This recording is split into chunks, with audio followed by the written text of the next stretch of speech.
കുറിച്ചാണ്. ഇത് കേട്ട് കഴിയുമ്പോൾ നിങ്ങളുടെ കുർബാന സ്വീകരണം എന്നേക്കുമായി മാറിമറിയും. വീഡിയോ മുഴുവനായി കാണുക. എന്തുകൊണ്ടാണ് കുർബാന സ്വീകരിച്ചതിന് ശേഷമുള്ള ആ 10 മിനിറ്റിന് ഇത്രയധികം പ്രാധാന്യം നൽകുന്നത് എന്ന് നാം മനസ്സിലാക്കണം. നമ്മൾ വിശുദ്ധ തിരുവോസ്തി സ്വീകരിക്കുമ്പോൾ ആ അപ്പത്തിൻ്റെ രൂപം നമ്മുടെ ശരീരത്തിൽ അലിഞ്ഞു തീരാൻ 10 മിനിറ്റ് മുതൽ 15 മിനിറ്റ് വരെ ആവശ്യമുണ്ട്. ഇതിൻ്റെ അർത്ഥം എന്താണെന്ന് നിങ്ങൾക്കറിയാമോ? ആ 10 മിനിറ്റ് നേരം ജീവിക്കുന്ന യേശുക്രിസ്തു അവിടുത്തെ പൂർണ്ണമായ സാന്നിധ്യത്തോടെ നിങ്ങളുടെ ഉള്ളിൽ വസിക്കുകയാണ്.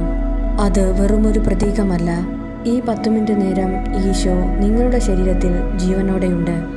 കുർബാന സ്വീകരിച്ചതിന് ശേഷമുള്ള ആ നിമിഷങ്ങളിലാണ് നിങ്ങളുടെ ആത്മാവിൻ്റെ വാതിൽ സ്വർഗത്തിനു മുമ്പിൽ ഏറ്റവും കൂടുതൽ തുറക്കപ്പെട്ടിരിക്കുന്നത്.